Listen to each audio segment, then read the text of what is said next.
Bonjour, bienvenue dans ce nouveau numéro du club Le Figaro Culture, une émission dédiée aux séries de guerre qui est devenue un genre à part entière. Celle dont nous allons parler aujourd'hui s'intitule Kaboul. Elle raconte l'évacuation de la capitale afghane en août 2021, après le départ des troupes américaines et avec l'arrivée, le retour des talibans. Pour l'évoquer, je reçois la fine fleur de la critique du TV Magazine et du Figaro, mais aussi un invité spécial, un invité exceptionnel. Je vous donne un indice avant de vous le présenter. Je pense que vous avez eu très peur pour lui en regardant le Bureau des légendes. Je vous le présente tout de suite après le générique.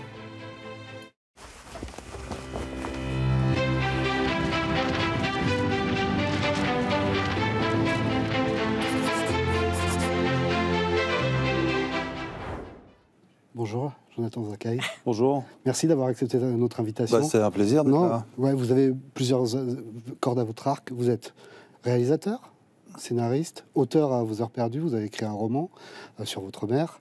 On va pas commencer la psychanalyse. Si on on va pas commencer la psychanalyse. Si on passe de la guerre à ma mère, ça va être très vite fait. Et vous êtes acteur, c'est pour ça qu'on vous reçoit. Vous faites partie du contingent des acteurs, des comédiens belges qui réussissent bien avec des beaux rôles chez Jacques Audiard au cinéma, chez Joachim Lafosse, dans le film de Gilles Lelouch, Le Grand Bain.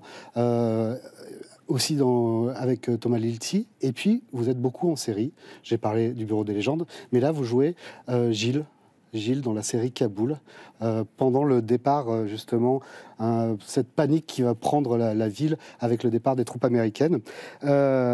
Cette série Kaboul, on peut la voir depuis lundi sur la plateforme France TV, et elle sera diffusée en linéaire sur France 2 à partir du 31 mars. Exactement. Voilà. Pour discuter avec vous de cette série, je vous en ai parlé de la fine fleur de la critique au Figaro. Merci Céline Fontana d'avoir accepté notre invitation. Vous êtes rédactrice en chef adjointe de TV Magazine et chargée du pôle écran. À vos côtés, Constance Javet. Constance, elle est ravie qu'on vous reçoive parce qu'elle adore Downton Abbey.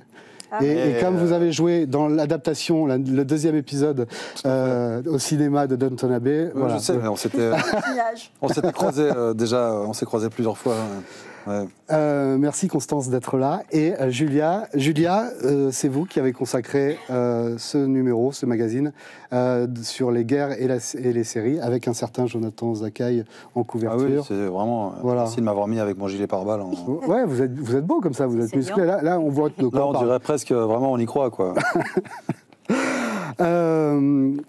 Quand Olivier Demangel parle de la série, il en parle comme d'une série catastrophe. Vous êtes d'accord avec ça ? De toute façon, vu que c'est basé sur un événement, je ne sais pas si on peut dire catastrophique, enfin en tout cas un événement grave, oui, c'était évidemment un événement qui nous a tous marqués. En tout cas, on a au moins une image de ce tarmac avec ces gens qui s'accrochent voilà, c'est ce désespoir qui m'a d'ailleurs rappelé un peu le 11 septembre, parce que quand on voit ces gens accrochés à l'avion qui tombent comme ça, on se rappelle des corps qui tombent, des tours et qui ont des vies, des familles, des choses, et qui ne sont plus qu'un... Voilà, donc c'était... c'est une catastrophe, c'est clair. Je propose qu'on regarde justement la bande-annonce de la série Kaboul. Série en 6 épisodes. Les talibans sont entrés dans Kaboul. Viens nous rejoindre à l'ambassade de France. Ces Afghans, la France compte pas les laisser tomber. C'est moi le capitaine de ce navire, je reste. J'ai besoin que tous ces gens montent dans cet avion tout de suite. Daesh prépare des attaques de grande ampleur pendant l'évacuation. Quoi qu'il arrive, je n'abandonne jamais. Vous venez de voir la bande-annonce de Kaboul avec Jonathan Zakaï. Vous êtes un des 3 héros, finalement.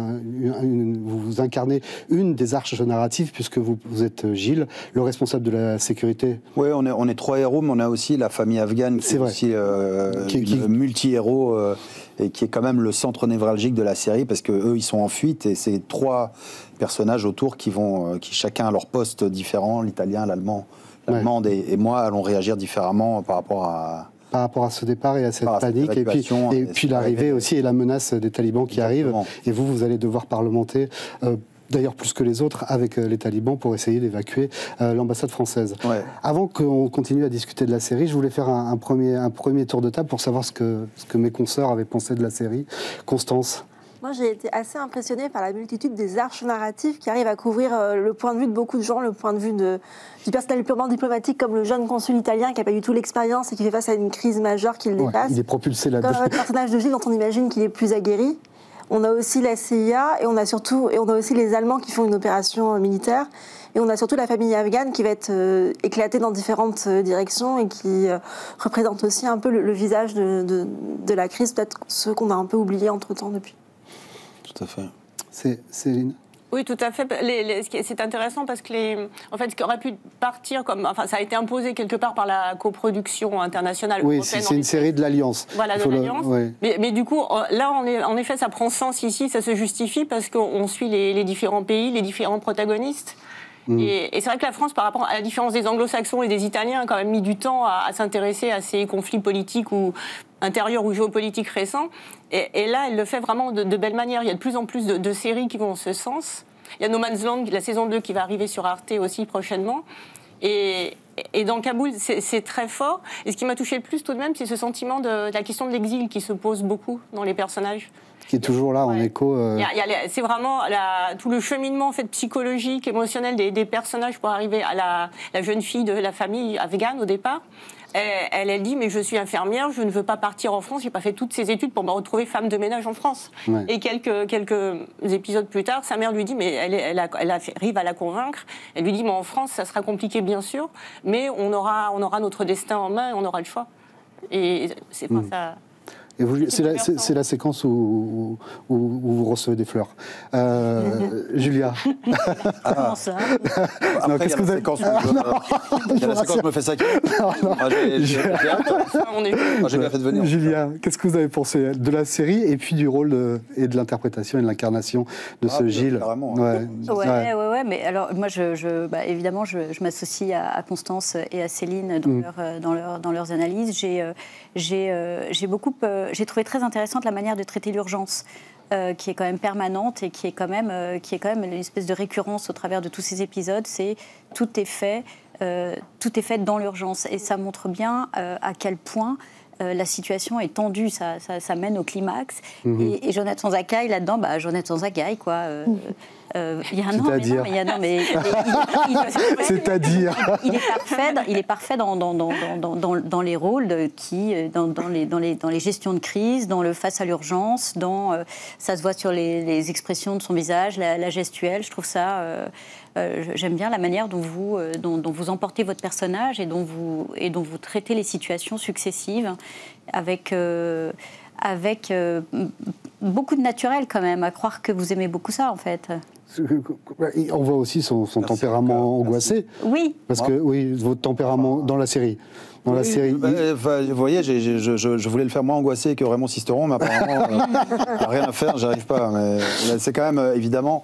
Enfin, c'est des héros ordinaires, mais qui d'ailleurs, ils en parlent. Enfin, je veux dire, il agit héroïquement et ça n'empêche pas d'avoir peur, d'avoir des doutes. Voilà, c'est quand même c'est une situation extrême dans la vie du personnage, même s'il a été évidemment il est plus prêt à ça que l'Italien qui se retrouve propulsé à un poste complètement dingue. Mais oui, ça reste un moment incroyable, quoi. Et puis c'est vrai que avec les 5 saisons du Bureau des légendes, j'ai un peu l'impression de faire partie de la maison. C'est ça. Et je me suis demandé que vraiment je peux aller sur un terrain de guerre sans problème. En plus, je le fais sans risque, je suis payé pour. Enfin, c'est horrible. C'est vraiment trop facile. Je rappelle que la série a été, je l'avais pas dit, mais que la série a été tournée en Grèce. Est-ce que vous avez hésité à un moment, justement parce que ce personnage était, comme il intervient sur un théâtre d'opération, comme Raymond Sisteron, votre personnage du Bureau des légendes, vous êtes dit, j'ai peur d'être catalogué justement sur ces militaires qui interviennent. Est-ce que ça vous a traversé l'esprit? C'est pas tout à fait le même passif des personnages. Ouais. Après, c'est vrai que bon, comme tout le monde a 5 saisons, on finit par forcément faire. On l'a tous en tête. Mais en fait, moi, c'est plutôt les projets qui m'intéressent. Je veux dire, moi, franchement, si on me propose encore un film de guerre et que j'aime le projet, je trouvais que le projet est tellement bien écrit. De manger les Fickenkraut, j'avais adoré Tapi. Je trouve qu'ils sont quand même hyper doués justement dans cette multiplicité de lignes narratives. Et puis franchement, comment refuser un projet qui parle d'un sujet aussi touchant, quand même bouleversant, il faut le dire. C'est quand même aujourd'hui, on voit ces restrictions faites aux femmes en Afghanistan qui sont de plus en plus... Enfin, je veux dire, les producteurs ont dû faire évoluer le générique de fin dans les restrictions, tellement elles sont presque en temps réel en train de se cumuler. comment ne pas participer à un projet aussi enthousiasmant, quoi. Je ne l'ai pas dit, mais je rebondis sur ce que disait Julia dans la réalisation signée Kasia Adamik et Olga Chazdas, merci. Comme ça, je n'ai pas écorché son nom. Elles réussissent à installer cette urgence. Il y a ce premier épisode, la mise en place de toutes les arches narratives, et ensuite, ça va accélérer, et on va sentir la panique. On a l'impression que l'action, on sent la présence des talibans et que tout s'accélère au fur et à mesure des épisodes et que vraiment, elles réussissent ça, elles donnent cette énergie-là. Ouais, non, mais je crois qu'ils ont fait, la production a fait un choix merveilleux de ces deux femmes qui sont absolument exceptionnelles, quoi, parce que c'était des mises en place quand même très lourdes, avec beaucoup de figurants, tout ça, dans un rythme de série quand même, donc c'était comme si elles faisaient ça, c'était d'une facilité, d'une aisance. Le chef opérateur était aussi d'ailleurs un chef opérateur assez fantastique polonais. Donc on avait une équipe polonaise et puis toutes ces nationalités réunies, c'était assez fou. Et puis c'est vrai qu'on a tourné à Athènes, moi j'avais quand même des doutes. Kaboul à Athènes, a priori on se pose des questions. Et puis franchement, pour avoir vu des images d'archives, alors je ne suis pas afghan, donc peut-être qu'un Afghan pourrait éventuellement, mais c'est quand même assez troublant à quel point on a l'impression d'y être, quoi. Ouais, mais Athènes est souvent utilisé aussi pour faire Téhéran. Oui, Téhéran. D'ailleurs, l'acteur qui joue, Vassilis joue dans Téhéran, qui joue le père de la famille afghane. Qu'est-ce qui vous a le plu dans ce personnage de Gilles? C'est sa capacité d'adaptation, sa maîtrise face à la peur, c'est quoi? Ou alors c'est au-delà de sa dimension, sa propre dimension à lui, c'est de finalement porter cette série qui quand même montre l'échec de la politique antiterroriste américaine. C'est quoi qui vous plaît le plus? C'est-à-dire que c'est quand même, comme vous le dites si bien, le projet global, évidemment. Et puis qu'est-ce que j'allais dire? J'étais un peu là parce que parfois j'ai une phrase sur qui ce commence. Personnage. Ah oui, sur le personnage. Non, mais c'est forcément une responsabilité énorme de jouer ces personnages-là, donc c'est excitant.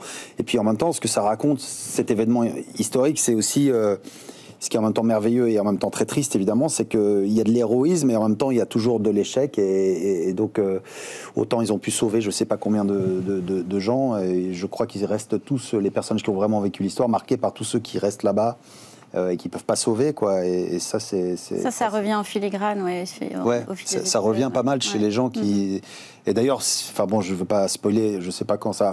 mais il y a quand même une scène où mon personnage, justement, arrive aux limites de ses capacités. Mais la France, vous en parliez par rapport au projet, l'Alliance française et la coproduction. Mais je trouve, en tout cas, je ne suis pas un grand géopoliticien, mais je trouve que la France, sur cet événement-là, a été absolument exemplaire, quoi. Elle a pris des risques. C'était une des dernières ambassades ouvertes, alors peut-être pas volontairement au départ, mais enfin, ils ont sauvé beaucoup de gens. Ils ont été vachement... ils ont été super, quoi. Donc c'est... Ouais. Et comme vous en parlez, c'est une production européenne.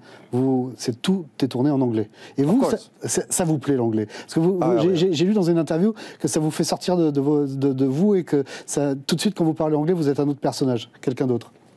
Oui, et puis c'est vrai que moi je suis assez fan de cinéma et de télé anglaise, anglophone, américaine et française aussi. Mais enfin, donc c'est vrai qu'on a tellement vu des héros parler anglais, donc quand on parle anglais, on se prend un peu pour un héros. Donc fallait que je me calme quand même, parce que fallait quand même. C'est un héros quand même très humain. C'est pas tout ne réussit pas comme ça, quoi. Mais donc j'adore jouer en anglais. C'est une langue très agréable, très dans l'action, dans le mouvement, très physique en fait. Donc ouais, c'était... Et c'est facile pour vous de jouer en anglais. Je sais que vous avez vécu à New York jeune, mais est-ce que c'est tout... Il fallait lui donner... J'ai pas eu à faire d'efforts. Constance l'avait vu Downton Abbey, où là, quand même, vraiment, les mecs viennent te voir, t'as un anglais qui est... vraiment, tout à coup, j'étais comme ça, j'étais genre, what do you mean, là, enfin, c'était vraiment... Là, tu fais comme dans Le Goût des autres, la fameuse scène, les mecs viennent te voir, et Là, par contre, je joue un Français qui parle bien anglais, et donc je me suis pas vraiment pris la tête, j'ai parlé assez... j'ai même fait moins bien que... Enfin, je parle normalement... oui, vous lui avez donné un accent français. Pas français, mais un peu européen, quoi. Enfin, on va dire, pas... I speak not like that. Hein. C'est un peu compliqué de donner des... Voilà. Donc, mais non, c'est assez naturel, ouais. Ce Gilles, est-ce que vous avez eu du mal à le quitter? En lisant les interviews pour préparer celle-ci, vous parlez souvent de Jean-Pierre Daroussin qui a été terrassé quand il a appris que dans le Bureau des légendes, son personnage allait mourir.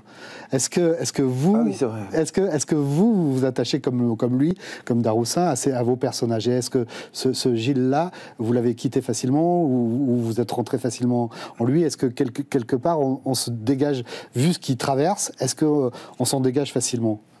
Oui, honnêtement, on s'en dégage, on est quand même soulagé à la fin d'un tournage pareil. Par contre, on garde des images très fortes, parce que c'est vrai que même les figurants, voilà, il y a des gens qui avaient vécu des exils, des choses comme ça, donc on est en contact avec des personnes qui nous envoient du vrai, beaucoup. Mais avec le bureau, c'était différent, parce qu'en fait, c'est d'une saison à l'autre qu'on ne savait pas ce qui allait nous arriver. Donc moi, par exemple, quand j'ai dit à Eric, je suis très content de sortir du bureau, il m'a dit, attends de lire le prochain épisode. Et puis c'est là où vous avez découvert couper la jambe. Et Daroussin, quand il a commencé à lire la série, la nouvelle saison, ne savait pas à quel moment il a découvert qu'il allait mourir. Et donc c'est vraiment comme dans la vie, enfin comme dans la vie, non, mais tu sais pas ce qui va t'arriver la saison prochaine. Donc, là, je savais ce qui m'arrivait sur toute la saison. Donc, mais en tout cas, c'est des expériences fortes, quoi. Ça, c'est sûr. Et puis c'est très enthousiasmant de pouvoir faire justement la France TV internationale, de pouvoir faire d'être autant de nationalités réunies. C'est vraiment enthousiasmant, honnêtement. C'est génial, quoi. C'est des projets. Puis il joue bien, l'acteur italien, il est super. Ils sont tous. Ils sont vraiment. La famille afghane aussi. La famille afghane, Vassilis, Thibaut Évrard, Rabourdin. La famille afghane est vraiment impeccable. Ouais. Et la maman des fauseurs de Yamabas, je trouve. Ouais. Elle a des fauseurs de Yamabas. Ouais, c'est Darina, elle est excellente. Et les Américains, qui sont montrés avec une certaine dureté quand même. C'est un peu les méchants de l'histoire. C'est un peu les méchants de l'histoire. Sont bien traités aussi. Ouais. Peut-être un peu trop beuglards par moment, mais bien traités. Comment ça?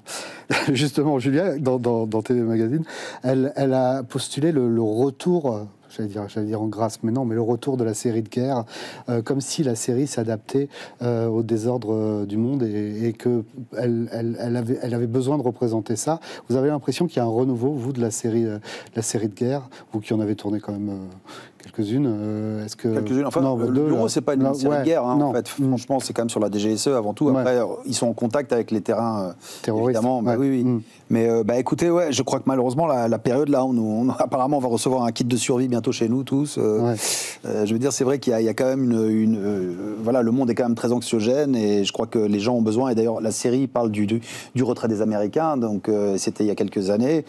Donc ça annonçait déjà peut-être ce retrait qu'on ressent encore plus fort. Donc j'ai l'impression que les époques parlent vachement de ce qui les concerne et de ce qui les occupe. Et oui. Et on arrive à Fauda, à la 5e saison, qui intègre les massacres du 7 octobre dans Fauda. C'est presque la suite, malheureusement. C'est vrai que la rapidité des événements, parfois, c'est aussi assez compliqué. Bon, là, il y a 4 ans qui sont passés, et je crois que c'est vraiment une série qui est aussi dédiée aux femmes.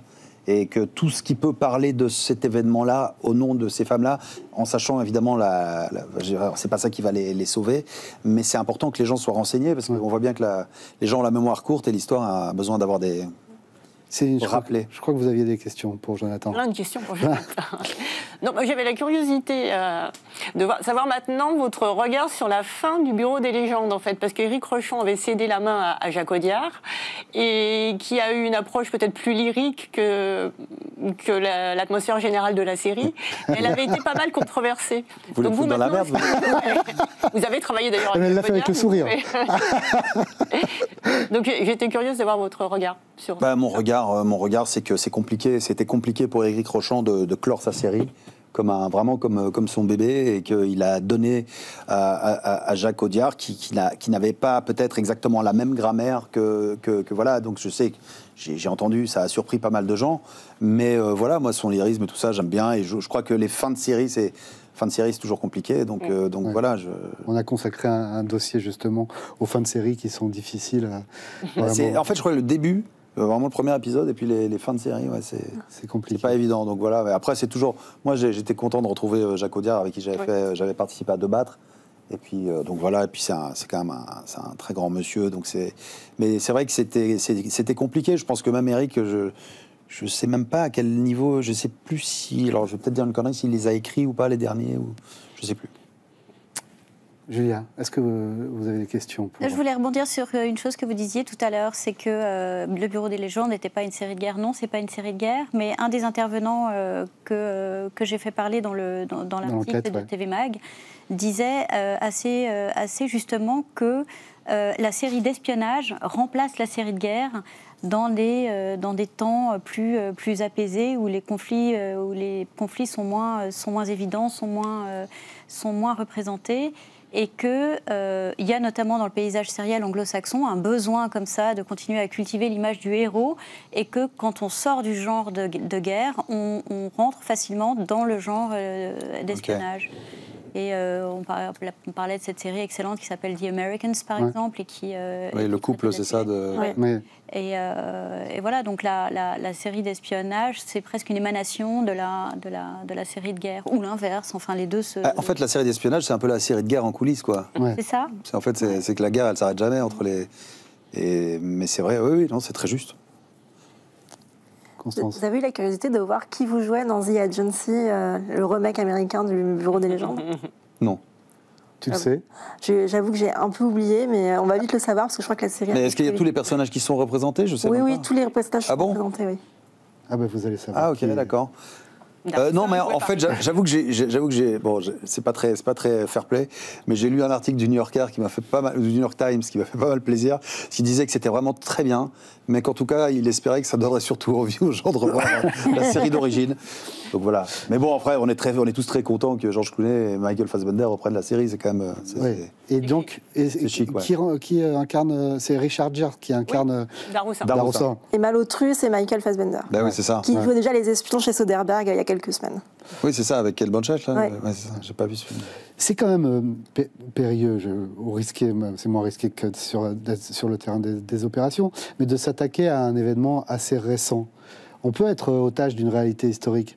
À la lecture du scénario, ça vous a inquiété, ou est-ce que vous vous êtes dit, justement, il ne montre pas trop la guerre, il montre la menace, et puis finalement, ils prennent suffisamment de distance avec la réalité. La réalité, elle est dans le livre de David Martinon, elle est dans le livre du responsable de la sécurité que vous incarnez, mais qui n'est pas lui. Et ça vous a plu, ça, justement, de cette mise à distance? C'était quelque chose qui était important pour vous, de pas d'être pris en otage de cette réalité historique? C'est-à-dire que là, c'est vraiment des faits historiques qui sont, j'ai l'impression, qui n'ont pas une... C'est vrai que par exemple dans Fauda, s'il traite le 7 octobre, c'est compliqué parce que c'est tellement complexe et les relents de cette histoire-là ne sont malheureusement loin d'être finis, et donc je trouve ça beaucoup plus compliqué. Là c'est loin d'être fini dans le sens où, mais l'événement en lui-même et le départ de tous ces pays-là, voilà, donc il y a quand même quelque chose de, il y a un sujet clos dans l'événement historique là qui s'est passé, et donc ouais, ça m'a semblé assez.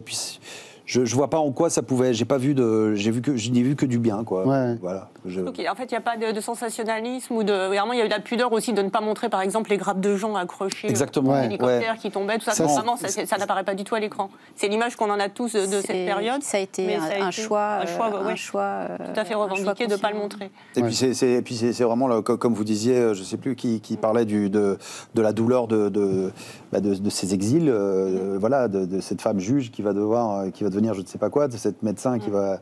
Et donc c'est aussi de se concentrer sur les personnages de la famille afghane qui sont tous représentatifs, parce que y en a un qui est dans l'armée régulière, l'autre juge, le père, je ne sais plus ce qu'il fait, je crois qu'il est prof. Un intellectuel. Ouais, c'est un intellectuel, voilà. Et donc ça, c'était aussi intelligent. Non, franchement, ils ont fait un travail brillant, quoi, honnêtement. Parce qu'en plus, c'est des pays qui se sont rajoutés pour des raisons financières et puis qui sont devenus des très bonnes lignes narratives, qui ont presque nourri. Donc c'est vraiment un projet comme ça, je trouve, qui est très harmonieux dans ce sens-là. Ouais. Ah oui, parce que le scénario que vous avez écrit, c'est pas vous avez vu de... Non, moi j'étais en fin de parcours, si je puis dire. Ouais. J'ai reçu, il y avait déjà toutes les lignes, mais je sais plus. Mais l'Allemagne s'est rajoutée sur la fin, oui. L'Allemagne s'est rajoutée sur la fin.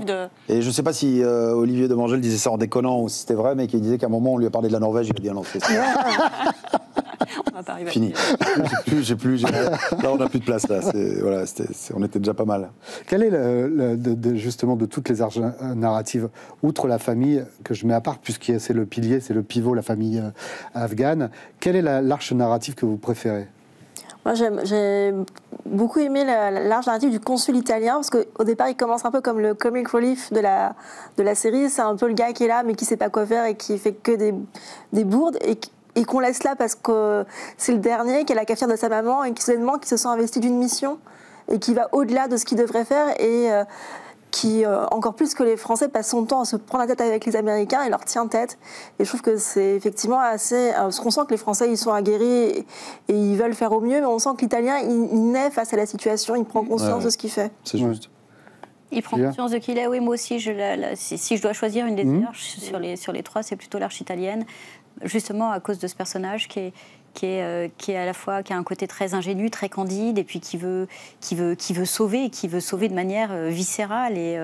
Gilles aussi veut sauver. Gilles aussi veut sauver, mais Gilles, il est effectivement plus aguerri. L'autre ne l'est pas du tout. Il a des petites chemises roses et son gilet pare-balles par-dessus. Et sa maman qui l'appelle. Presque trop grand pour lui, sa maman qui appelle. Alors, ça peut sembler un petit peu caricatural, mais n'empêche que ça rend le personnage, ça donne une dimension et une épaisseur au personnage qui gagne au fil des épisodes. Non, puis la clé de sa présence, c'est intéressante parce qu'au départ, il y a une femme qui est là, je ne sais plus quelle est sa fonction, mais elle a l'expérience, elle veut rester, mais parce que c'est une femme, on la renvoie dans ses pénates, et on nomme ce petit gars comme ça, consul d'un seul coup, un peu improvisé. Et voilà, donc ça, il y a une petite digression sur la parité. Il y a une scène où il se bagarre avec des Américains pour des histoires de toilettes. Et là, on se dit, ah oui, il en a dans la caboche, enfin, il a du coffre. Vous, une des grandes affaires de votre personnage, c'est le rapport à la hiérarchie, joué par Olivier Rabourdin, qui n'est pas évident, qui vous laisse souvent dans la mouise, si je puis dire. Vous aviez déjà joué avec Olivier Rabourdin? Non. Jamais? C'est la première fois? Oui. Ah, pourtant, on a l'impression qu'il y a une complicité entre vous, en tout cas. Ouais, non, écoutez, c'était un plaisir. J'aime beaucoup cet acteur, j'ai beaucoup d'admiration pour lui. J'aime beaucoup l'acteur, donc c'était très, très agréable de tourner avec lui, avec Thibaut Évrard aussi, avec qui j'étais souvent. Non, c'est un super casting, franchement, on a vraiment beaucoup de chance. Ouais. Il y a une dimension intéressante de votre personnage qui apparaît à la toute fin, c'est qu'en fait, quand tout ça se termine, qu'on vous voit, c'est la solitude du personnage. Et qui explique, je trouve, peut-être quelque part aussi son engagement, son investissement, parce que après, c'est pour lui tout est fini. Qu'est-ce qu'il va faire? On se sent tellement désemparé de plus avoir de but comme ça. Je sais pas là si on peut spoiler à ce point-là. Je sais pas, c'est pas un spoil énorme, mais enfin non, bon bref. Je suis d'accord, mais enfin c'est vrai, ils m'ont puni tout simplement. Les scénaristes, je sais pas, ils ont complètement. Qu'est-ce qu'ils ont senti en vous? Oui, c'est ça, je sais pas. Non, mais c'est. Oui, vous avez raison. C'est vrai que le retour n'est pas joyeux, quoi. Et le fait de jouer dans le Bureau des légendes, ça vous a donné une dimension. C'est là où ce qui vous a permis d'aller jouer, par exemple, dans Downton Abbey. Je crois que vous rêviez de jouer Tom Selleck, de reprendre le rôle de Magnum. Vous l'avez dit, non, à un moment? C'est pas ça? Je l'ai vu passer. Vous l'avez lu? J'ai pas dit ça dans les années 80. J'avais 10 ans, là, quand même. Non, mais là, vous avez joué dans Mr. Spade. J'adorerais jouer Tom Selleck. Magnum, c'est pas con, tiens. Si c'est moi qui l'ai dit, c'est très bien. Pourquoi pas? Mais surtout pour le décor, je veux dire. Mais qu'ils ne me mettent pas à Athènes. Enfin, si, une petite île à Athènes, oui, ça peut être pas mal. Non, ce qui est amusant, c'est qu'apparemment, les anglo-saxons vous ont repéré dans le Bureau des légendes, que ce soit pour le rôle dans Downton Abbey, où vous êtes un châtelain plutôt conciliant, ou pour Mr. Spade, où vous avez dit, mettez un peu en avant votre côté, vous êtes le méchant, et le côté un peu... Oui, non, c'est vrai que... Oui, je sais pas. Oui. Non, Scott Frank... que j'avais adoré le jeu de la dame, je sais pas, il trouvait que j'avais une tête de psychopathe, donc écoutez, moi j'étais plutôt content de jouer un psychopathe, c'est toujours sympa, mais donc voilà, non, c'est vrai que après c'est vrai que le Spade c'était pas le jeu de la dame, je pensais que j'étais sur le nouveau carton mondial, et en fait c'est pas, mais c'est quand même c'est une série qui est très belle en tout cas. Vous avez des projets à l'international là, ou en tout cas les prochains projets après là en ce moment au cinéma, en série, que vous pouvez dont vous pouvez nous parler? Je peux rien dire dessus, je sais qu'en tout cas je peux vous dire, je suis dans la nouvelle série d'Éric Rochant qui est assez fantastique. Ce qui se passe aux Antilles. En Martinique. Ouais. Très envie d'aller. Vraiment fantastique. D'aller voir ce qui se passe. Rien à voir avec le bureau, mais alors... c'est marrant, tout le monde à la rédaction me demande si ils peuvent aller faire un reportage sur le tournage. J'ai des demandes de... je suis pas... C'est pas moi qui... Non, et ça a commencé le tournage... le tournage a commencé? Ouais. Ça finit en juillet, je crois. Bon. Et vous avez retrouvé, j'allais dire la Grinta, vous avez retrouvé l'esprit de Rochant non. Franchement, je préfère pas en parler, à part que juste une chose, c'est de dire que l'écriture d'Éric Rochant, on la retrouve dans un sujet totalement différent, mais avec toujours cette... je veux dire, ce talent fou quoi, d'écriture, de situation. Et c'est un projet, je pense, très, très, très excitant, quoi, vraiment, qui va être assez dingue et surprenant. Et vous, vos projets d'écriture, j'ai parlé au début de cette émission de votre roman, paru chez Grasset, ma femme écrit, pardon. Vous avez continué ? Ouais, je continue. Écoutez, l'écriture, c'est merveilleux. Hein. Ça permet, quand on est comédien, on a quand même du temps, même sur les tournages parfois. Et donc, et puis c'est une passion. Donc, je continue à écrire. C'est très long. Vous le savez, hein, je pense. L'écriture, c'est très long. Et donc, voilà. Mais non, tout à fait. Mesdames, d'autres questions ? C'est pas mal, non? Hein, c'est pas mal. C'est pas mal, ouais. Bon, on a tout brossé. On va passer au coup de cœur justement des chroniqueuses. Et puis je pense que ça va vous parler. On va commencer avec une série. On va commencer avec vous, Céline. Vous avez choisi de nous parler d'une série qui s'appelle Clean, qui passe sur M6 et qui est diffusée le 4 avril. Le 4 avril. On regarde tout de suite. On regarde la bande-annonce et on en parle après. Maman, c'est quand ils viennent pour le wifi là? C'est hyper chiant. T'as pas payé, c'est ça? Je vais récupérer le tuyau d'un client. Vous allez vous faire à peu près 200 000. Du délit d'initié. On va pas le dénoncer, hein. On va faire comme lui. On est des pauvres femmes de ménage, on comprend rien. Personne n'en saura rien. C'est du 100 000 balles dans ta poche. L'annonce est dans 3 heures, 5 000 chacune. Ce micro a été retrouvé. Les informations détenues sont hautement sensibles. Là où c'est hyper tordu, c'est qu'on peut se faire de l'argent en misant sur des boîtes qui en perdent. Oui, bienvenue à la bourse. C'était donc la bande-annonce de la série Clean, une comédie avec Alix Poisson, que vous connaissez bien. Que j'aime beaucoup. Vous tourniez avec elle, vous étiez dans La Tribu, Exactement. Une série sur TF1 qui est passée l'an dernier en janvier. C'est précis, en janvier. Je ne vais pas vous donner la date exacte, mais je sais que c'était La Tribu, et que vous entendez très bien avec elle. Non, je ne m'entends pas. Non, pas du tout, d'accord. Très bien. J'adore Alix Poisson, évidemment. Non, c'est une super actrice en plus. Céline, oui. Pourquoi ça vous a séduit? Parce que c'est quand même le milieu bancaire, le délit d'initié. A priori, avec le femme de ménage, le mélange est peut-être un peu audacieux, caricatural. Mais non. Mais non. Non, pas du tout. Non, c'est une comédie sociale, voire sociétale. Et en fait, c'est une femme qui a travaillé, qui a arrêté en fait ses études assez tôt, qui a travaillé avec son mari, qui se retrouve fort dépourvue quand son mari la quitte parce qu'elle n'a pas d'argent, elle n'a pas de CV, elle n'a rien fait, donc elle enchaîne les heures de ménage et elle travaille dans une banque. Et elle surprend en fait un des collaborateurs de la banque qui fait un délit d'initié. Et elle se pique de vouloir en jouer, en fait, et elle se lance. Et donc, c'est très drôle parce que c'est une sorte d'Ocean's Eleven du pauvre, mais revendiqué. C'est-à-dire que c'est un petit peu cheap, ils vont bidouiller des micros dans les pièces pour essayer. Et elle se prend vraiment au jeu, et elle a comme ça l'énergie, en fait, d'Alix Poisson, parce qu'elle a cette énergie folle qu'on a vue dans... L'énergie de dingue. Dans le jeu d'influence, où c'est une battante, elle est en mode justicière, un petit peu Erin Brockovich, et elle n'arrête jamais. Et c'est aussi très très bien rendu. Donc c'est drôle, c'est une comédie vraiment, et c'est un peu à l'anglo-saxonne. Et c'est très bien rendu parce qu'elle a cette énergie, elle est tout le temps comme ça en permanence, elle avance, elle se bat, on a l'impression que ses méninges sont en ébullition permanente aussi. C'est très bien porté. Puis elle entraîne ses comparses, notamment Léonie Simaga de la Comédie Française qui joue avec elle. Oui, Léonie Simaga, qui est très bien. Et donc... Ça fonctionne parce qu'en fait, même si c'est le petit côté cheap, on est quand même avec elle, on tremble pour elle, donc on est vraiment dans l'histoire. Le suspense fonctionne bien. Et puis, il y a en parallèle, comme ça, c'est cette énergie folle, cette élégance, de la mise en scène, parce que c'est vraiment très vif, très fluide, bien porté par la réalisation. Et il y a une qualité aussi que je trouve qui est importante, parce que on l'a vu avec HPI, là, il y a eu Frotter, une autre comédie sociale sur les femmes de ménage... sur France 2, avec Yaya et Dara, qui était très, très joliment réussi aussi. Et donc, il y a la représentation. Parce que divertir, ça, c'est vraiment un excellent divertissement. C'est ce que vous écriviez dans TV Magazine. Dans l'excellent Téléphone Magazine. Non, vous écriviez que c'est un formidable divertissement. Parce qu'au-delà il y a un petit peu de comédie romantique, il y a vraiment, c'est bien dosé, c'est un feel-good movie. On se sent bien, en fait. Et il y a quand même donc, la représentation à l'écran de la classe... Laborieuse, ouvrière. Les CSP-. Des invisibles, ouais. Ils sont là. Donc il y a eu HPI, il y a eu Frotter, il y a Clean. D'ailleurs, on y reviendra pour 37 secondes, j'imagine. Julia nous en parlera. Mais c'est important parce qu'il y a un truc qui est complètement fou. L'ARCOM, il y a une enquête qui est parue il y a quelques semaines. Donc en 10 ans, en fait, la représentation des CSP- à l'écran a diminué de moitié. Et c'était déjà pas très haut.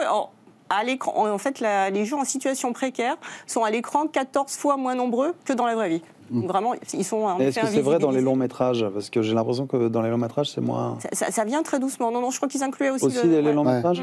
Le cinéma. Non, parce que je vois avec Suleiman, il y a plein de films comme ça. Oui, c'est vrai. Il y a beaucoup de choses, je trouve, qui... Bon, c'est justement d'ailleurs parce qu'elles sont invisibles qu'elles peuvent se permettre de profiter du délit d'initié, parce que finalement elles voient tout. Elles voient tout et personne ne les calcule. C'est assez bien rendu d'ailleurs, parce que la réalisatrice joue aussi, ça se passe à la Défense, donc il y a des bleus, gris comme ça, des vitrages, des reflets. Elle joue vraiment de ça pour les presque dissimuler, on va dire. Elle n'existe pas. Quoi. Donc c'est une série sur M6, c'est le 4 avril. M6, c'est quand même bien, notons-le, parce qu'on ne voit pas que des bonnes séries sur M6. Non, mais il y a quand même eu Les Espions de la Terreur, il y a quelqu'un qui arrive. Ouais. Mémoire vive, il n'y a pas longtemps, avec Clémentine Célarié, avait un petit charme. L'homme de nos vies était pas mal. Ah, c'est vrai. Excusez-moi, je ne veux pas du tout faire ça comme ça, vraiment pas. Non, mais en tout cas, le ton, je trouve assez... je sais pas, ça m'a donné envie, parce qu'évidemment, j'aime beaucoup Alix, mais même, je trouvais qu'il y avait un truc dans le titre, je sais pas, ça donne envie. Voilà. Non, c'est bête à dire, mais ça fait du bien. Ça redonne foi en l'existence pendant quelques minutes, quoi, en ce moment, et bien. Ouais, ça fait du bien. On le regarde juste après Kaboul, alors. Voilà. On n'est pas en concurrence, on est tout à fait... Alors là, on va changer de registre, on va aller justement plus sur un registre dramatique et puis sur de l'histoire avec 37 secondes. On s'éloigne un peu de la comédie. 37 secondes, c'est une série, c'est le temps qu'il a fallu au Buguelet-Brest pour sombrer au large du Cap Lizard. 37 secondes, c'est une série d'Arte que vous pouvez voir dès ce soir, dès maintenant, sur arte.tv et qui sera diffusée en 2 fois sur Arte le jeudi 3 et le jeudi 10 avril. On regarde la bande-annonce et vous nous dites pourquoi il faut le regarder ensuite. Julia. Maître Costil, enchanté. On a l'impression qu'on nous cache des choses sur le naufrage. Le cargo, on n'y croit pas du tout. Nous, ce qu'on veut, c'est la vérité, voilà. Le chalutier était en action de pêche, il n'y avait pas de danger particulier. Les derniers mots du patron, viens, je chavire, ça colle pas vraiment avec un vraquier qui vous fonce droit dessus en pleine journée. En partant de la longueur des câbles, sachant que le treuil déroule une fune à une vitesse de 1,5 mètre par seconde, on peut en conclure que le Buguelet-Braise a coulé en 37 secondes. Mais il paraît qu'il y avait un sous-marin dans le coin, ça peut pas être dû à ça. Ils auraient pu éviter le naufrage. Le risque, c'est que la justice enterre l'enquête faute d'éléments suffisants. Les marins du Buguelet, c'était des gars courageux et honnêtes. Ils se plaignaient jamais, ni du froid, ni de la fatigue, ni de la peur, et pourtant il y en avait. Alors oui, on en a connu des naufrages. Sauf que le naufrage du Buguelet, c'est pas un naufrage comme les autres, et ça on le sait.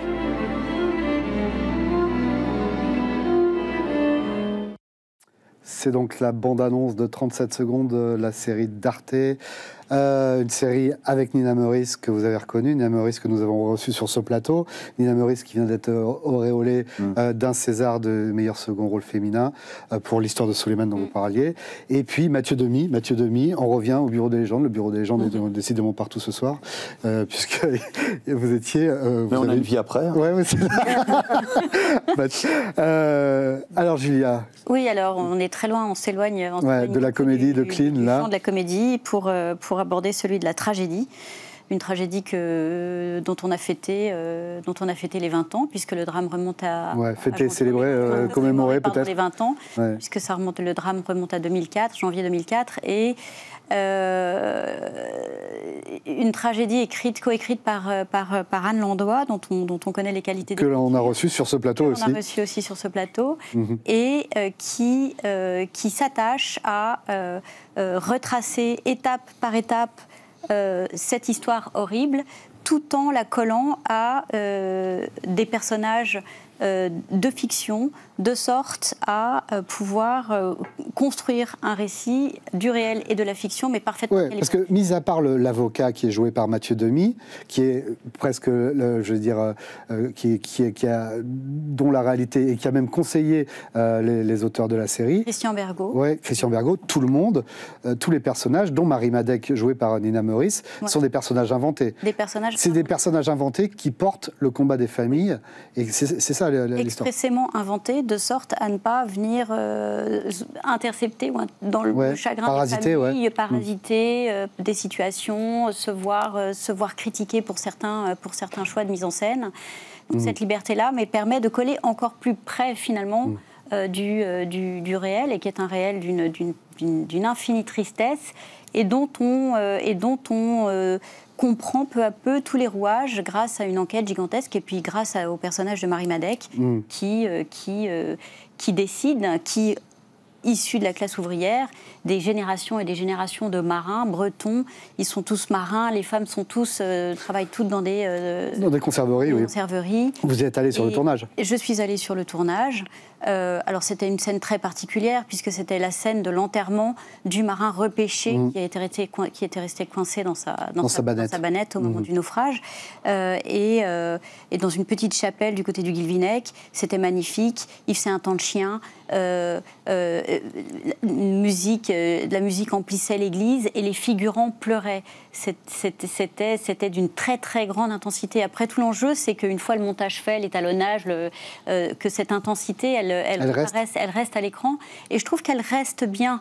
Elle reste bien. Il y a suffisamment de mélodrame, parce qu'il en faut quand même pour alimenter la fiction. Il y a point à point, étape après étape, l'avancée de cette enquête qui est extraordinairement difficile. Finalement, qui comprend ce qu'il en est de la thèse du sous-marin, de la thèse de l'accident, de la thèse du cargo, de l'accident, de l'erreur humaine. Voilà, je trouve que c'est parfaitement restitué, parfaitement filmé. Il faut passer le cap du premier épisode, qui est peut-être un petit peu plus mou que les suivants. Et il y a des contrastes de couleurs, la mer omniprésente, magnifique. Et c'est une série de procès aussi, parce qu'on voit aussi une série de procès, comme un film de procès. Et Mathieu Demy est vraiment bon dans le rôle de cet avocat qui ne connaît pas ce milieu-là, et qui, puisqu'il a défendu plutôt des histoires agricoles jusque-là, et qui débarque dans ce monde, et qui débarque au milieu de ces gens qui veulent comprendre, qui veulent qu'on leur explique, et qui reste très humble tout le temps. Voilà. Il y a une très grande humilité qui émane de cette série, je trouve, et c'est une de ses réussites. Il y a aussi la représentation de la classe ouvrière, comme tu le disais tout à l'heure, qui est pas véhémente comme on le montre parfois, mais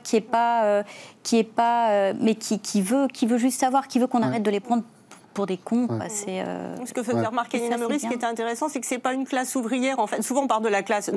Quand les gens sont d'une classe sociale basse, ils veulent en sortir. C'est un petit peu plus de. Là, non. C'est quelqu'un qui est heureux dans son métier, qui travaille dans sa conserverie. Elle est heureuse dans son métier. C'est une famille. Est-ce que l'intervention d'une histoire d'amour, à distance, c'est ça qui m'a un peu énervée. Parce que même si le personnage de Marie Madec est fictionnel, il est quand même basé sur le porte-parole du combat. La figure de proue du combat des familles. Qui est décédé de manière prématurée, probablement usé par le combat. Et cette espèce d'histoire d'amour platonique. Désolée. Non, mais c'est vrai que moi, j'ai la même. C'est un peu malaise que la fiction, pour raconter quelque chose, pour expliquer le combat de ces proches de victimes qui ont eu un mal fou à se faire écouter, qui ont buté étape par étape au manque de réponse, aussi bien côté anglais que côté français. Et pourquoi soudainement cette percée du mélodrame? Parce qu'on la voit, elle est dans un mariage qui ne marche pas terriblement, et avec un mari qui, au fur et à mesure des épisodes, s'enlise de plus en plus. Pourquoi ce choix-là? Qu'est-ce que ça apporte à l'histoire? Pour moi, c'était totalement extérieur, et ça n'apportait pas grand-chose, finalement.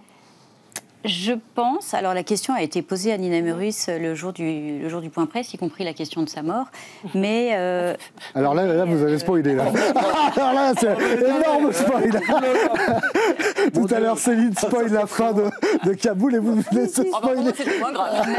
Non, mais là, oui. Là aussi, c'est un choix qui est plutôt mesuré, qui effectivement peut, dans un premier temps, donner l'impression que ça dénature un peu le propos. Ben, j'ai l'impression que c'est un peu, j'allais dire, plaqué pour mettre à distance la gravité de l'enquête et de la peine et finalement je trouve un peu comme Constance que ça nuit à la dignité du combat, qu'il y a quelque chose de... Pas que ça nuit, je dirais pas jusqu'à dire que ça nuit à la dignité du combat, parce que ça nuit pas à la dignité du personnage, puisque finalement elle fait un choix et elle fait le choix de rester dans cette famille qui est la sienne, qui est cette famille de pêcheurs. Mais la fin, quand même, ce qui arrive à ce personnage suggère que le choix, elle est prête à le renverser.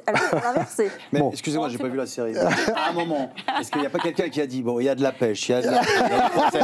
On mettrait pas un peu d'amour c'est ça. Parce que la Bretagne, bon d'accord, mais... Ça donne un peu cette impression. Pour le spectateur, c'est vrai qu'ils aiment bien parfois qu'il y ait toujours... Il y a de l'excentricité, il y a un peu de légèreté dans le personnage de l'amiral qui vient seconder Mathieu Demy, qui est un peu complètement dans son truc. L'expert, il est très bien, lui. Le juge est magnifique aussi, le personnage du juge est remarquable. La soupape que formait cet expert-là m'aurait suffi. D'accord. Alors, ce que j'ai pas précisé là, parce qu'on est tous autour de la table, c'est que toutes les séries dont on parle là sont présentées au festival Sérimania. Ouais. Vous, je crois que c'est dimanche que vous... C'est dimanche. C'est dimanche qu'elle est présentée. Sérimania. C'était il y a 2 jours. C'était il y a 2 jours, oui. C'était il y a 2 jours. Écoute, on a gagné. Je m'y attendais pas. C'était il y a 2 jours. Là, c'est... Puisque Sérimania se termine. Sérimania, c'est vraiment le Figaro, parce que franchement, vous n'êtes pas pour rien. Cette couverture a dû quand même influencer. Oui, je pense. Puisque Sérimania dure jusqu'au 28. La couverture suivante, c'est 37 secondes. Ah oui, on ne l'a pas vu d'ailleurs. 37 secondes. Regardez, ça c'est le numéro qui n'est pas encore sorti puisqu'on a consacré. Et encore, décidément, c'est vraiment, vous faites toutes les unes. C'est Julia. On regarde la couverture que vous avez consacrée avec Nina Meurice. Voilà, on a profité finalement de son... Elle a une très belle couverture. Enfin, moi, je trouve très belle. C'est très beau. J'aime beaucoup. Vous avez joué avec elle ? Non, pas encore. J'aime beaucoup cette actrice, j'aimerais bien, oui, tout à fait. Non, elle est super. Là, je pense que dans la prochaine série dont va nous parler Constance, normalement, il y a plein d'acteurs et d'actrices avec qui vous avez joué. Nomilovski. Oui, vous avez déjà joué avec elle. El Mosnino. Jamais. J'aime beaucoup cet acteur. Voilà. On va tous les faire ou... Non, on va pas tous les faire. On n'a pas malheureusement la bande-annonce, Constance. Racontez-nous, ça s'appelle Le sens des choses. Alors c'est l'histoire d'une jeune femme rabbin. J'adore cette actrice. Dans Drôle. Elsa El-Gadj. J'adore cette fille. Je lui avais dit à Sérimania. C'est une jeune femme qui a décidé d'être rabbin alors que son père est un psy complètement laïque. Et qui revient à Strasbourg... Son père joué par El Mosnino. D'accord. Et qui revient à Strasbourg prendre la tête d'une synagogue où elle va pouvoir confronter la réalité avec ce que lui a enseigné les textes. Alors c'est librement inspiré du parcours de Delphine Horviller, dans le sens où c'est une femme rabbin, mais ce n'est pas la vie de Delphine Horviller. Qui est mentionnée d'ailleurs dans la série, à plusieurs reprises. Elle a des petites apparitions très drôles, téléphoniques, notamment. Oui, puisqu'elle veut pas s'occuper d'un mariage, elle veut pas s'occuper d'un enterrement. Delphine Horviller, apparemment, elle laisse tout à la jeune rabbine jouée par Elsa Gadj. Et donc en fait, chaque épisode, c'est un peu une des fonctions que peut officier un rabbin. Il y a une circoncision, il y a un enterrement, il y a une rencontre de dialogue interreligieux. Et donc l'équipe qui a scénarisé, c'est notamment Noé Debré, à qui on doit Parlement. Et il y a beaucoup de tendresse et de drôlerie dans cette série. Et beaucoup d'émotions, surtout. Moi, il y a un épisode où c'est un fils qui doit enterrer sa mère, qui n'a pas d'amis, et il cherche un conseil pour l'enterrer. Et donc, c'est Léa, la rabbine, qui le seconde. Et je trouve que c'est un épisode qui dit beaucoup de choses sur la mort, le rapport qu'on peut avoir à nos parents vieillissants, ce qu'on veut comme lieu de sépulture. Ouais. Et je trouve que la série arrive très bien à être très drôle parce que c'est une rabbin qui n'a pas eu les réponses. Précisez-le, c'est une comédie. Hein. C'est une jeune femme rabbin qui est aussi perdue que les gens qu'elle conseille, qui se pose beaucoup de questions sur sa place dans la vie, sur sa vie amoureuse, qui n'a pas les réponses et qui cherche autant les réponses que les gens qui viennent la consulter. Ouais. Et elle n'est pas si éloignée d'ailleurs de son père qui est psy. Ouais, ben justement, c'était le rapprochement. Et qui n'est pas si laïque que ça. Hein. Non, et qui va avoir un retour de foi. Elle est réalisée par l'Israélienne Keren Ben Raphaël, c'est ça? Oui. Et donc oui, Noé Debré en est l'un des auteurs. L'un des co-auteurs. Et on retrouve Manu Payet, Anouk Grimbert. Alors Manu Payet en bienfaiteur d'une synagogue, Bling, un bling. peu intéressé, mais très bien. Ouais. Manu Payet, c'est la caricature. Ouais. Et il est parfait dans le rôle de la caricature, parce qu'il fallait un personnage caricatural dans cette série. Ouais, mais ça, c'est ce qu'on appelle un compliment à double tranchant. Non, parce que Non, je rigole. Alors, J'adore Manu Payet, mais c'est très bienveillant, je le sais bien. Parce que visiblement, il l'incarne avec beaucoup de plaisir. Oui, On a l'impression d'ailleurs que tous les personnages de cette série ont joué avec beaucoup de plaisir. Il peut avoir ce truc. Jonathan Zakaï, si vous aviez à choisir là, une des 3 séries, qu'est-ce que vous iriez voir? Votre tempérament vous pousse vers quoi? J'ai envie de dire que mon amitié pour Alix Poisson, avec qui j'ai quand même passé beaucoup de temps, me ferait dire ça. J'ai eu un coup de cœur pour cette actrice que j'avais vue dans Drôle, que je trouvais, je sais pas, merveilleuse. D'ailleurs, l'acteur avec qui elle jouait, que je trouve aussi très, je sais plus comment il s'appelait, Cyril quelque chose, je sais plus. Enfin, dans la série Drôle, il y avait aussi un acteur. Les deux, je les avais vus par hasard on était tous à Série Mania, et vraiment, et j'ai revu son visage. Donc ça m'a fait plaisir. Et de savoir si la crêpe bretonne est compatible à l'histoire d'amour me tente aussi. Donc je vais faire vraiment un truc très collégial. Ouais, pour le coup. Ouais. Voilà, exactement. Si vous restez à Série Mania, on peut tout voir en tout cas. Alors oui, on peut tout voir. Non, mais ça dit quand même quelque chose. On a déjà fait ici une émission dédiée aux séries françaises et à la qualité des séries françaises. Là, c'est une question. J'ai quand même l'impression que le niveau est rehaussé. Enfin, je ne sais pas, vous qui jouez dans beaucoup de séries, vous devez le sentir. Vous avez vu en 5 ans, 10 ans, le niveau de la série française. Moi, j'ai croisé l'autre jour un producteur, il m'a fait rire, parce que je l'ai un peu vexé sans faire exprès. J'ai dit que j'avais pas aimé le dernier film qu'il avait produit, par honnêteté, mais parce qu'en plus, voilà, bref. Et il m'a dit, ah oui, et puis moi je me suis pas encore mis aux séries, genre comme si c'était une vengeance. J'ai envie de lui dire, mais tu t'es pas mis aux séries, mais De Niro apparemment s'y est mis, donc à un moment le cinéma. Depuis très longtemps. Non mais voilà, donc je veux dire, à un moment le cinéma, je trouve que la qualité, moi ce que j'ai ressenti quand j'ai fait le bureau, franchement, il y avait une qualité d'écriture que je retrouvais pas toujours dans certains longs, voilà. Donc je trouve qu'on s'en fout du format, du moment que. Et puis c'est vrai que le plaisir du cinéma que j'adore n'est pas le même que celui d'une série. La série, il y a un truc qui nous accompagne, il y a l'envie de retrouver. C'est vrai que par exemple là, White Lotus, je parle de White Lotus parce que j'avais adoré la saison 2, j'avais hâte de la saison 3. J'attends toujours qu'il se passe un truc, là, je suis à l'épisode 5. C'est anxiogène à mort. Je trouve ça un tout petit peu plus déceptif que les autres, je dois dire, personnellement. Même si j'adore l'ambiance toujours. Mais il y a un truc. Pour moi, ça a mieux marché que les 2 précédentes. Il y a un truc avec la Thaïlande qui marche très bien sur moi. Moi aussi, j'ai une sœur à moitié thaïlandaise. Tiens, genre un mec qui place tout ce qu'il a. Effectivement, il y a un truc où tout est très déstabilisant dans ces personnages de White Lotus. Mais c'est vrai que c'est plus la distinction. C'est plus anxiogène. Ouais. Il se passe pas grand-chose, c'est une tension plus... Mais vous faites plus la distinction quand on vous propose un projet, série, cinéma. Il y a plus cette hiérarchisation entre les projets. C'est-à-dire que... c'est-à-dire qu'on essaye surtout de varier les plaisirs, de pouvoir en faire un peu de tout. C'est ça qui est sympa de changer, quoi. Mais oui, non, les séries, c'est vrai que les séries françaises, je trouve qu'elles sont vraiment devenues excellentes, quoi, de plus en plus. Il y a un niveau qui est... ça se voit, je veux dire. Ça se voit et ça se voit pas. Il y a quand même plein de séries dont on ne parle pas ici et dont on fait l'écho quand même. Dans TV Magazine, qui sont un peu calamiteuses. Moi, je trouve qu'il y a une espèce d'écart qui se creuse entre les très bonnes séries françaises, comme celle dont on parle ce soir, et puis il y a quand même une espèce de ventre mou qui reste. Allez, comme quoi, dites, parce que non, là, vous le laissez. Un meurtre. Il y a un besoin de série qui est tel que je pense qu'il y a quand même du flux, et que dans ce flux, oui, il y a peut-être... il en faut pour tous les goûts. Il en faut pour tous les goûts. Ouais. En tout cas, merci d'être venu à cette émission, ça nous a fait très plaisir. J'ai l'impression d'être... j'ai toujours rêvé de faire apostrophe, et c'était un peu... Apostrophe détendu. Profiter que je parler de mon livre, pour parler avec plus d'emphase. J'ai plein de regrets, mais je suis très heureux d'être là. Vous viendrez nous revoir pour le prochain roman, sur votre père peut-être. Alors là, vraiment. En tout cas, merci d'être passé nous parler de Kaboul. C'est une série qu'on vous conseille, une série qu'on a beaucoup aimé à TV Magazine et au Figaro. Je rappelle qu'elle est diffusée sur France 2, que vous pouvez la voir à partir du 24 mars et qu'elle est diffusée sur France 2 à partir du 31 mars. Et que c'est une série sur la guerre, mais avec aussi quand même de l'émotion, de l'humanité, enfin que c'est pas juste de la guerre. Non, effectivement. On l'a pas précisé. La dernière scène est pour le coup très poétique, je pense. Avec on va arrêter les spoilers. Merci à vous, mesdames, d'être venues à l'émission. La semaine prochaine, à cette même place, vous retrouvez Jean-Christophe Buisson. Il viendra parler des polars, des romans policiers, justement parce que nous serons à quelques jours de Quai du Polar, dont le Figaro est partenaire.